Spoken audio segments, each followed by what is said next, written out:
తల్లిదండ్రులు జాలి చూపులు, బంధుమిత్రులు గేలి చేష్టలు, సమాజంలో కారు కూతలు ఎక్కడ ఉన్నాయ్యా పూలబాటలు. అరే, పొట్టలు పెరుగుతున్నాయి, జుట్టులు ఓడుతున్నాయి, జోళ్లు తెగుతున్నాయి, కీళ్లు అరుగుతున్నాయి. మ్యారేజీ బీరోలకి క్యారేజీలు మోచిన యావరేజీ అమ్మాయి కూడా ఎక్కడా దొరకలేదు. ఏమిటి మాకు ఈ దుస్థితి? ఎందుకు మాకు ఈ పరిస్థితి? సమాజాన్ని ఒక్కసారి అడగాలని ఉంది, గొంతెత్తి పెద్దగా అరవాలని ఉంది. ముందు చూపు లేని ముదురు బెండకాయలం, ఎదురు చూపు లేని ఎర్రి పుష్పాలం.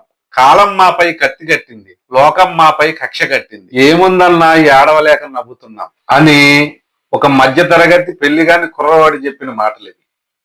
ఈ మాటలు విన్నాక ఒక్కసారి షేక్ అయ్యి షాక్ అయ్యా, ఇలా ఉంది ఆ పరిస్థితి అని.